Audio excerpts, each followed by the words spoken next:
আপনারা জানেন যুক্তরাষ্ট্র এই নির্বাচনকে অবাধ এবং সুষ্ঠু মনে করেনি। বাংলাদেশের নির্বাচন অবাধ এবং সুষ্ঠু হয়নি বলে মনে করে যুক্তরাষ্ট্র। প্রস্তাবের মধ্যে রয়েছে আওয়ামী লীগ, বিএনপি সহ প্রধান রাজনৈতিক দলগুলোর মধ্যে অবিলম্বে আলাপ আলোচনা শুরু করে বর্তমান নির্বাচন কমিশন ভেঙে দিয়ে একটি নির্বাচন কমিশন পুনর্গঠন এবং পঞ্চমত একটি যথাশীঘ্র সম্ভব সকলের অংশগ্রহণে একটি নতুন নির্বাচন অনুষ্ঠানের আয়োজন করা। চলমান রাজনৈতিক সংকট ও নির্বাচনের পরিবেশ নিয়ে আবারও বাংলাদেশকে বার্তা দিয়েছে জাতিসংঘ। সব দলের অংশগ্রহণে একটি সুষ্ঠু, শান্তিপূর্ণ ও বিশ্বাসযোগ্য নির্বাচন চায়। The United States government has been taking action to promote and defend the rights of working people, both here in the United States, but also around the world. বাংলাদেশে ভীতিমুক্ত পরিবেশে সুষ্ঠু ও অংশগ্রহণমূলক নির্বাচন দেখতে চায় জাতিসংঘ, নইলে নির্বাচনের পর নিজেদের অবস্থান পরিবর্তন করতে পারে সংস্থাটি। নিয়মিত ব্রিফে কথা জানিয়েছেন জাতিসংঘ মহাসচিবের মুখপাত্র স্টিফেন ডুজারিক। এই বিষয়ে আমি আগেও আলোচনা করেছি যে আমরা অবাধ ও সুষ্ঠু নির্বাচন চাই। দর্শক, আবারও হাজির হয়ে গেলাম বাংলাদেশের নতুন আরো একটি আপডেট নিউজ নিয়ে। সুপ্রিয় দর্শক শ্রোতা, এবার জাতিসংঘের অধীনে পুনরায় নির্বাচন দেওয়ার ঘোষণা দিয়েছে জাতিসংঘ। দর্শক শ্রোতা, রীতিমতো আজকের এই ভিডিও দেখলে আপনি অবাক হয়ে যাবেন। বাংলাদেশের নির্বাচন অবাধ ও সুষ্ঠু হয়নি জানিয়েছেন মার্কিন রাষ্ট্রদূত। দর্শক, বাংলাদেশের নির্বাচন অবাধ ও নিরপেক্ষ হয়নি বলে আবারও মন্তব্য করলেন ঢাকায় নিযুক্ত মার্কিন রাষ্ট্রদূত পিটার হাস। তবে বাংলাদেশের সঙ্গে জলবায়ু সহ কিছু বিষয়ে যুক্তরাষ্ট্র একসঙ্গে কাজ করতে চায় বলে জানিয়েছেন তিনি। দর্শক শ্রোতা, রবিবার 4 ফেব্রুয়ারি সচিবালয় পরিবেশ, বন ও জলবায়ু পরিবর্তন মন্ত্রী সাবের হোসেন চৌধুরীর সঙ্গে সাক্ষাৎকারে এই কথা জানান পিটার হাস। দর্শক শ্রোতা, পিটার হাসের কথা শুনে আওয়ামী লীগের ভিতরে একটি সুরসুরানি উঠে গেছে। সুপ্রিয় দর্শক, রীতিমতো আজকের ভিডিও দেখলে আপনি অবাক হয়ে যাবেন। সেই সাথে সাথে পিটার হাসের বক্তব্যের জবাবে একই উত্তর দিলেন ওবায়দুল কাদের। দর্শক শ্রোতা, এই ভিডিওটি রয়েছে আজকের এই ভিডিও শেষে।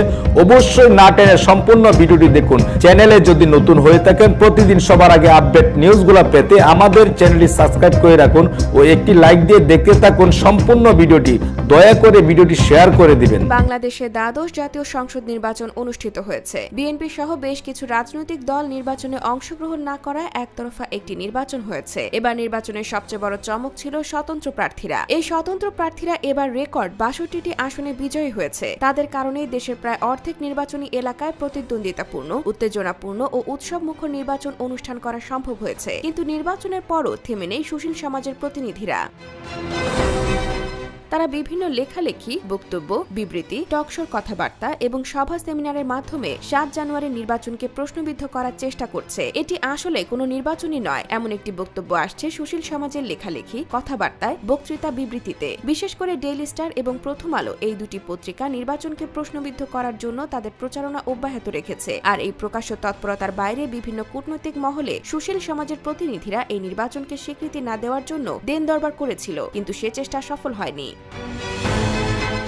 যেহেতু সাংবিধানিক বাধ্যবাধকতায় 7 জানুয়ারি নির্বাচন অনুষ্ঠিত হয়েছে, কাজে এখন আবার নতুন করে রাজনৈতিক সমঝোতার চেষ্টা করা, প্রধান রাজনৈতিক দলগুলোর মধ্যে সংলাপের আয়োজন সহ 5 দফা প্রস্তাব নিয়ে সুশীলরা বিভিন্ন দূতাবাসগুলোতে কথাবার্তা বলছেন। সুশীলদের প্রস্তাবের মধ্যে রয়েছে আওয়ামী লীগ, বিএনপি সহ প্রধান রাজনৈতিক দলগুলোর মধ্যে অবিলম্বে আলাপ আলোচনা শুরু করে রাজনৈতিক সমঝোতার চেষ্টা করা। দ্বিতীয়ত, বিএনপি এবং অন্যান্য বিরোধী দলের যে সমস্ত নেতাকর্মীরা আটক হয়েছেন তাদের মুক্তির বিষয়টি অগ্রাধিকারে নিয়ে আসা। তৃতীয়ত, অবিলম্বে তত্ত্বাবধায়ক সরকার এবং দলীয় সরকার এই দুটির মাঝামাঝি একটি সমঝোতাপূর্ণ জায়গায় আসা। চতুর্থত, বর্তমান নির্বাচন কমিশন ভেঙে দিয়ে একটি নির্বাচন কমিশন পুনর্গঠন এবং পঞ্চমত, একটি যথাশীঘ্র সম্ভব সকলের অংশগ্রহণে একটি নতুন নির্বাচন অনুষ্ঠানের আয়োজন করা।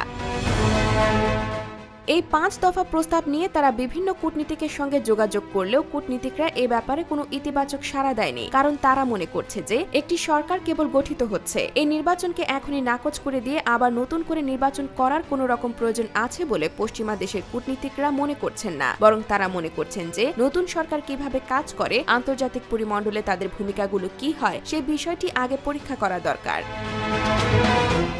যুক্তরাষ্ট্র সহ পশ্চিমা দেশগুলো এখন নতুন সরকারকে পর্যবেক্ষণ করা এবং অপেক্ষা করার নীতিতে আছে। এখনই নতুন নির্বাচনের বিষয়টি নিয়ে মাঠ গরম করতে চায় না তারা। এর ফলে সুশীলদের নতুন নির্বাচনের ফর্মুলা আবার নতুন করে হোঁচট খেয়েছে। তবে সুশীলরা থেমে নেই, তারা চেষ্টা অব্যাহত রেখেছে।